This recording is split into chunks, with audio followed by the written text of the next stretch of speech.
కూటమి ప్రభుత్వ పాలనపై మాజీ మంత్రి పేర్ని నాని ఫైర్ అయ్యారు.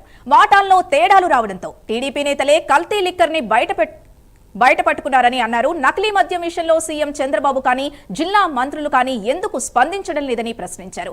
కూటమిలో వైసీపీ కోవట్టులుంటే ఎందుకు బయటకు పంపడం లేదని అడిగారు. వైసీపీ కోవట్టులకు మంత్రి పదవులు ఎందుకు ఇచ్చారని ప్రశ్నించారు.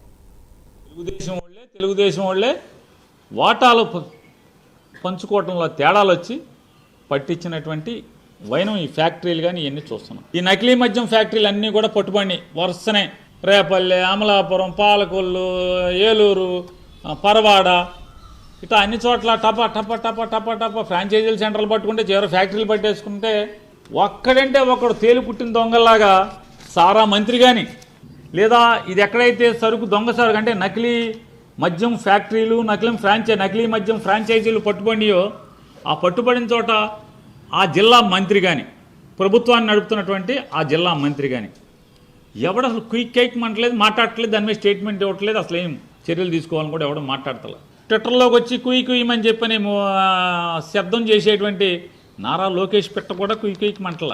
వాళ్ళ నాన్నగారు కూడా మామూలుగా గంటకోసారి మైక్ పట్టుకుంటాడు. ఆయన అసలు మైక్ పట్టుకున్న పాపాన పోల మైక్ పట్టుకుంటే ఇది అడుగుతారేమో ఇది చెప్పాలేమని. మీ దగ్గర దొంగలు దొరికితే కోవర్ట. అసలు మా కోవర్టులందరినీ మీరెందుకు చేర్చుకుంటున్నారు? మంత్రి పదవులు ఎందుకు ఇస్తున్నారు? మీరు మా కోవర్టును చేర్చుకుని నూజివీడులో మంత్రి ఎందుకు ఇచ్చారు? మీరు మా కోవర్టును చేర్చుకుని రామచంద్రాపురంలో మంత్రి ఎందుకు ఇచ్చారు?